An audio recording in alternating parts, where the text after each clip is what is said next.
Hi అండి.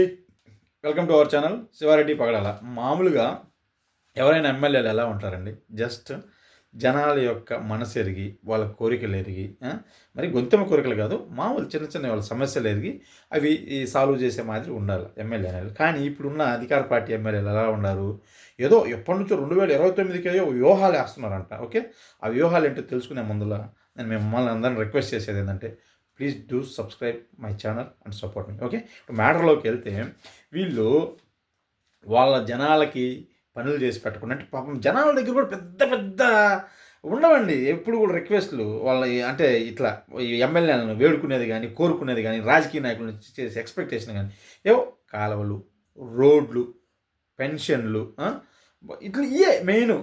ఇది అన్న కరువు పనులు ఇట్లాంటివి ఉంటాయి పాపం. అంతకు మించి పెద్ద పెద్ద ఏముండవు. స్ట్రీట్ లైట్లు, డ్రైనేజ్ క్లీనింగ్లు ఇట్లాంటివి ఉంటాయి. ఇంకా ఈ రెవెన్యూ డిపార్ట్మెంట్ దగ్గర కాస్త కాస్త కాస్త ట్రాన్స్పరెన్సీ మెయింటైన్ చేయమని ఎక్స్పెక్ట్ చేయటం, మరీ అంత దుర్మార్గంగా లంచాలు కాకుండా ఇట్లాంటివి ఉంటాయి. ఇవి కాకుండా ఏముండవు. కానీ వీళ్ళు ఇవి చేయకుండా ఈటెల్లో అన్నిటిలో కమిషన్లు కుక్కుతా డబ్బులు వెనకేసుకుంటా ఉన్నారు.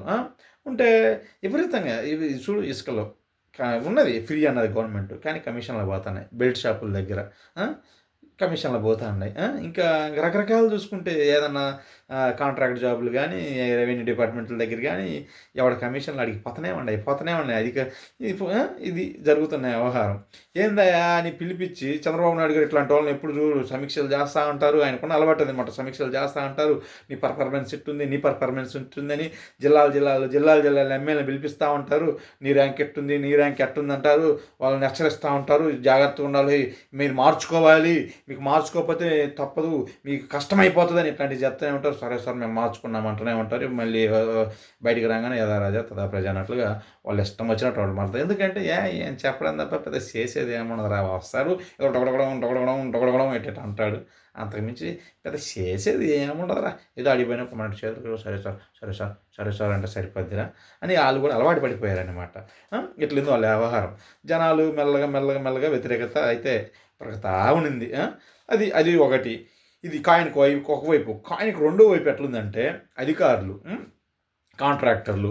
మామూలుగా ఇవి వైఎస్ఆర్ పార్టీలో అధికారులు, కాంట్రాక్టర్ల యొక్క దుర్మార్గాలు, అదే ఎమ్మెల్యేల దుర్మార్గాలతో పాటు అధికారులు, కాంట్రాక్టర్ల యొక్క దుర్మార్గాలు కూడా ఎక్కువైపోయి, ఆ దౌర్జన్యాలను, దోపిడీలు ఎక్కువైపోయి తట్టుకోలేక వీళ్ళకు ఓట్లు వేస్తారనమాట. ఓట్లు వేస్తే వీళ్ళు ఎక్కడో అక్కడక్కడ కాస్త మార్చారు. కానీ మెయిన్గా చూస్తే మేజర్ ఇవన్నీ పెద్దగా ఏం మారలేదు. ఎట్లుందంటే, మనుషులు మారారు, పార్టీ కండవలు మారినాయి, రంగులు మారినాయి తప్ప అయ్యే దౌర్జన్యాలు, అయ్యే దోపిడీలు అయ్యే జరుగుతున్నాయి మేజర్గా.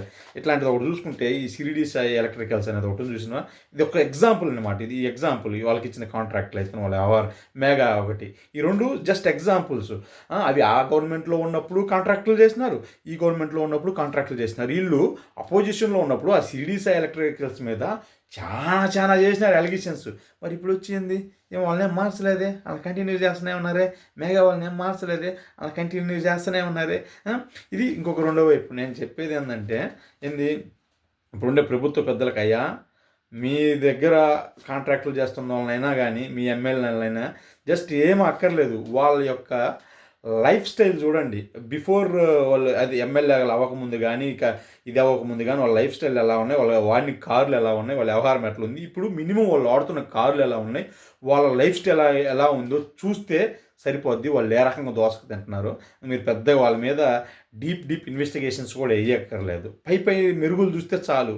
ఇంత డ్రాస్టిక్ చేంజెస్ ఎట్లా వచ్చినాయి మీకే అర్థమవుతుంది.